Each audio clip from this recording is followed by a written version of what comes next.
I was like, how did she get up on my lap? Hey Ma, do you know what bursts my bubble? What burst your bubble? People taking sadistic pleasure in your suffering. For example, bullies who take sadistic pleasure in your suffering. Andrew, do you ever hear the old saying, misery loves company? Yes, I have heard that expression. And human beings tend to be like that. That if they're miserable, they want you to be miserable. Right.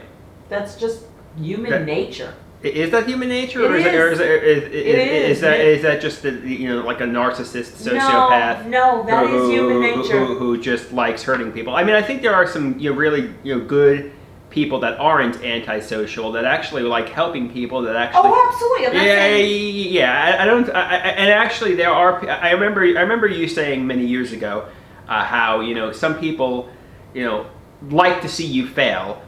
And maybe if the people are miserable themselves, right? But I believe there are some people who could be genuinely happy for somebody else's success.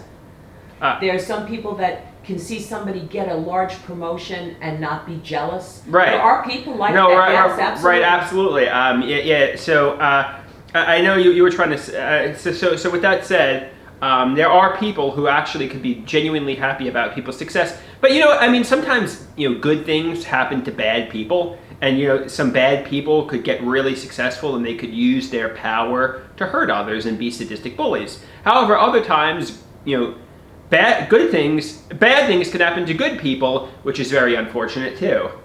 It's true. It's true. I mean, in my career, I've seen a lot of situations. And I put myself out for people that I thought were deserving. Yeah. And they ended up screwing me when I put myself out. But you know what? Yeah. I can't change who I am. I think that's what we have to learn. Do we change who we are because somebody else is a bully? You don't. You just learn. You have to be a kind person in life, and you learn from it. And unfortunately, some people can very much hurt you sadistically. And sometimes it's best to let it go. Sometimes it's best to not seek vengeance, because if you start brooding with vengeance, if you start brooding with controls revenge, your life. and even if the bullying has led to isolation and led to things that could possibly cause like brain cancer and all sorts of things, and even if it robbed you of time, because bullying led to me descending into madness,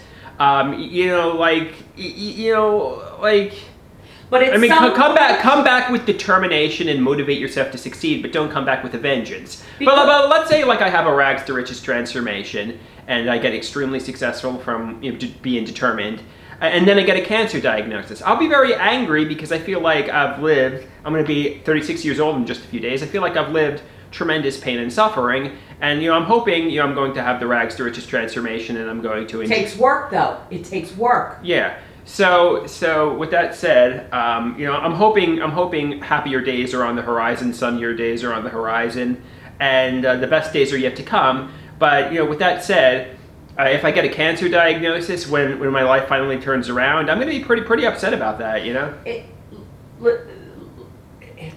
I truly believe that it's like God helps those who help themselves. I truly believe that you have it within your power. We all have it within our power to change our lives if we don't live inside our head. And we can't let bullies live inside our head. Right. Because then they have power over you. You can't expect your mother, your father, to live your life for you. It's your responsibility to live your own life.